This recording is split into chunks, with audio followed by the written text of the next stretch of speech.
तृतीयोऽध्याय अर्जुन उवाच ज्यायसि चेत् कर्मणस्ते मता बुद्धिर्जनार्दनं तत्किं कर्माणि घोरे मा नियोजयसि केशव। अर्जुन बिन्ती गर्दछन्, हे जनार्दन, यदि कर्मभन्दा ज्ञानलाई हजुर श्रेष्ठ मानि बक्सिन्छ भने हे केशव किन मलाई घोर कर्ममा लगाइ बक्सिन्छ। व्यामि श्रवणेन वाक्येन बुद्धिं मोहये शिव मे तदैकं वदं निश्चित्ते येनं श्रेयो हमाप्नुयाम। दोधारे कुराले मेरो बुद्धि मोहित चाहिँ भएको छ। एउटै त्यो कुरा निश्चय गरी भनी बक्सियोस् जसमा मेरो कल्याण होस्। श्री भगवान उवाच लोकेस्मि द्विविधा निष्ठा पुरा प्रोक्ता मया नघ ज्ञान योगिनं संख्यानां कर्म योगेन योगिनाम। श्री कृष्ण आज्ञा गर्नुहुन्छ, हे पाप रहित, मैले पहिले यस लोकमा दुई प्रकारको निष्ठा भनेको छु। ज्ञानीहरूलाई ज्ञान योगले र योगीहरूलाई कर्म योगले हो। न कर्मणा मनारम्भ नै सकर्मे पुरुषश्रुते न च सन्न्यासान देवं सिद्धिं समाधिगच्छति। कर्म प्रारम्भ नगर्नाले पुरुष निष्कर्म हुन सक्दैन।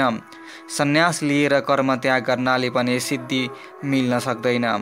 नहि कश्चित् क्षणमपि जातु तिष्ठत्ते कर्मकृत कारयति हवसं कर्म सर्व प्रकृति जय गुणै। कोही पनि कुनै कालमा कर्म नगरिकन क्षणभर पनि रहन सक्दैन।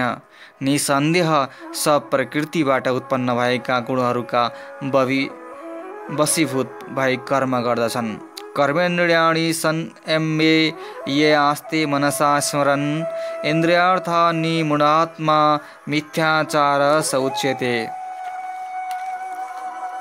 जो मूर्ख कर्मेन्द्रियहरूलाई रोकेर इन्द्रियहरूका विषयको मनले चिन्तना गर्दछ त्यो मिथ्याचार कहिन्छ।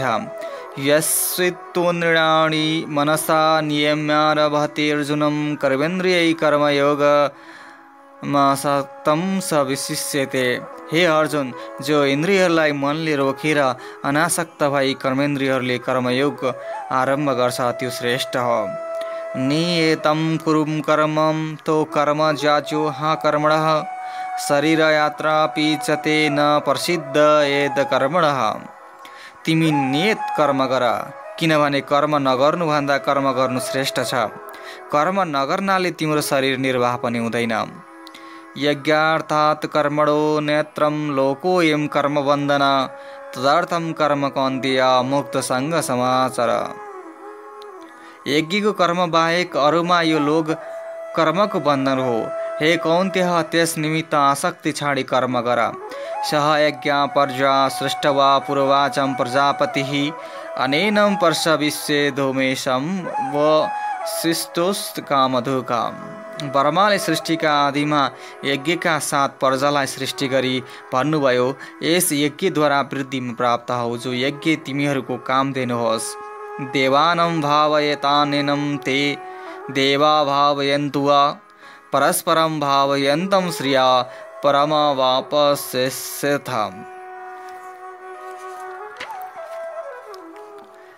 यसले देवताहरूलाई सन्तुष्ट गर, ती देवताहरू तिमीहरूलाई सन्तुष्ट गरून्। आपसमा सन्तुष्ट गर्नाले परम कल्याण हुनेछ। इष्टान् भोगान्वि वो देवा दास्यन्ते यज्ञ भाविता तैदर्तान् प्रदायभ्यै यो भुक्तिं स्तेन एव सः। यज्ञले सन्तुष्ट भएका देवताहरूले तिमीलाई अभिष्ट फल दिनेछन्। उनले दिएको उनैलाई नदिई जो भोग गर्दछ त्यो साँच्चै चोर हो।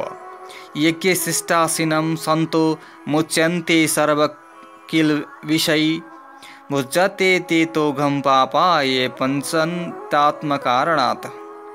यज्ञ शेषलाई ग्रहण गर्ने सज्जन सबै पापदेखि मुक्ति हुन्छन्। जो पापीहरू आफ्नै निमित्त पकाउँछन् ती पाप भक्षण गर्दछन्। अन्वादोवन्ति भूतानि पर्जन्यादन्न सम्भवः यज्ञादोवति पर्जन्यो यज्ञ कर्म समुद्भवा। सम्पूर्ण प्राणी अन्नदेखि उत्पन्न हुन्छन्। अन्न वृष्टिबाट हुन्छ, वृष्टि यज्ञले हुन्छ, यज्ञ कर्मले हुन्छ। कर्म वर्मोद्भवं विद्धि वर्माछेर समुद्भवं तस्मात् सर्वगतं वर्मा नित्यं यज्ञ प्रतिष्ठितः। कर्म वेदबाट उत्पन्न जान वेदबाट परमेश्वर उत्पन्न भएका छन्। तस्मात् सर्वव्यापी ब्रह्म यज्ञमा सदा नै अधिष्ठित छन्। एवं प्रवर्तितं चक्रम नानुवर्तयति हय अगायुरिन्द्रियारामो मोगम पार्थम सजीवति। हे पार्थ, यो जो लोकमा यस प्रकार चलाएका सृष्टि चक्रका अनुसार चल्दैन, त्यो इन्द्रियहरूका सुख भोगमा लाग्ने पापीको जीवन व्यर्थ छ। यस्त्वात्म रतिरेवं स्यादात्म तृप्तस्य मानवः आत्मनेव च सन्तुष्टस्ते कार्ये च विद्यते। परन्तु जो मनुष्य आत्मैमा रत, आत्मैदेखि तृप्त तथा सन्तुष्ट रहन्छ, त्यसको कुनै कर्म छैन। नैव तस्य कृतेनार्थो न कृते नेह कश्चन न चास्य सर्वभूतेषु कश्चिदर्थ व्यापपाश्रय। यस संसारमा त्यसको कर्म गर्नाको र नगर्नाको केही प्रयोजन छैन, जसको सर्वभूतमा केही पनि स्वार्थको सम्बन्ध छैन।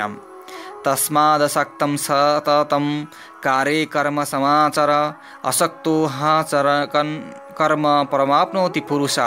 तस्मात् आसक्ति छोडेर सदा कर्तव्य कर्म गर, किनभने अनासक्त मनुष्य कर्म गर्दा परब्रह्ममा प्राप्त हुन्छ। कर्मणैव हि संसिद्धि मास्थिता जनकादय लोकसंग्रहमेवापि सम्पश्यन् कर्तुमहर्षि। जनक आदिले कर्मद्वारा नै सिद्धि पाएका हुन्।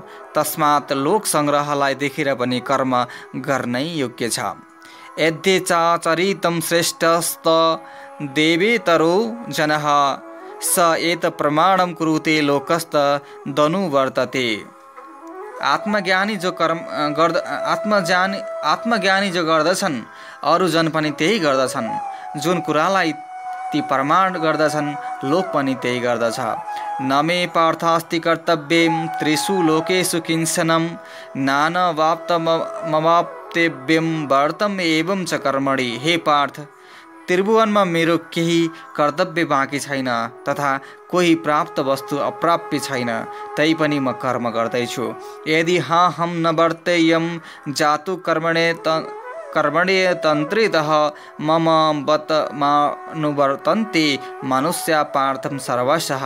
हे पार्थ, यदि म आलस्य छोडेर कर्म गर्नमा प्रवृत्त नहुँ त यी मनुष्य सब मेरै अनुगामी हुन्छन्। उत देयुरिमे लोका न कुर्या कर्म चेदहं शङ्करस्य च कर्ता स्यामु पहन्यामि महाप्रजा। जो म कर्म गर्न छोडिदिउँ त धर्म नष्ट भई सबै लोक भ्रष्ट हुनाले सृष्टि नै बडशङ्कर भई बडशङ्कर कर्ता र प्रजाहरूको घात गर्ने पनि मै ठहर्नेछु। सक्तं कर्मण्ये विद्वांसो यथा कुर्वन्ति भारतं कुर्यादिदास्तथा शक्ति सिकिर सुलोक संग्रहम। हे भारत, अज्ञानी पुरुष कर्म विषयमा आसक्त भएर आचरण गर्दछन्, त्यस्तै जन कर्ममा आसक्त नभई लोक मर्यादाका निमित्त कर्मको आचरण गरोस्। न बुद्धि भेदम जन एक ज्ञानम कर्म संगीतनाम जोशयत सर्वकर्माणि विद्यानियुक्तम समाचारणम। कर्म गर्नमा आसक्तलाई विद्वानले कर्म नगर्ने उपदेश दिई बुद्धिमा भेद उत्पन्न नगराओस्। योगयुक्त भएर सबै काम गरोस्, लोकहरूलाई पनि गराओस्। प्रकृति क्रियमाणानि गुणै कर्माणि सर्वशः अहंकार विगुणात्मा कर्ता महति मन्यते। प्रकृतिका गुणहरूबाट सब कर्म गरेका छन्। अहंकारले मोहित भएको पुरुष कर्ता मै हुँ भनी ठान्दछन्। तत्त्ववित्तु महाभावो गुण कर्म विभागयो गुणागुणेषु वर्तन्तम इति मत्वा न सज्जते। हे महाभाव, गुण र कर्मका विभागको तत्त्वलाई जान्ने सम्पूर्ण गुणहरूमा छ भन्ने मानेर आसक्त हुँदैनन्। प्रकृति गुण सम्बुढ सज्जते गुण कर्मसु तान कृतसन विदो मदान्ध कृतस्न भिन्न विचाल्यते। प्रकृतिका गुणले मोहित भएका गुण र कर्ममा आसक्त हुन्छन्, ती अल्पज्ञानलाई जान्नेले नहटाओस्। मयि सर्वाणि कर्माणि सन्न्यस्या त्यात्मा चेतसा निराशी निर्ममो भूतं युद्धस्व विगत जोरा। अध्यात्म बुद्धिले सब कर्म ममा अर्पण गरेर फलको आशा एवं ममतालाई छोडी तिमी निश्चित भई युद्ध गर। ये मे मतमिदं नित्य मनुस्तिष्ठन्ति मनवा श्रद्धान्तो न युषयन्तु मुच्यते तेपि कर्मभिः। जो श्रद्धावान मनुष्य दोषलाई नखोजी सदा मेरो या मतका अनुसार चल्दछन् ती कर्महरूदेखि मुक्त हुन्छन्। ये त्वेद दब्बे सुयन्तु नानुतिष्ठन्ति मे मतं सर्वज्ञान विमूढास्ता नीतिं नष्टा न चेतसः। जो दोष दृष्टिले मूर्खहरू मेरा यस मतमा स्थिर रहँदैनन् ती पक्का मूर्ख बुद्धिभ्रष्ट भएका हुन् भनी जान।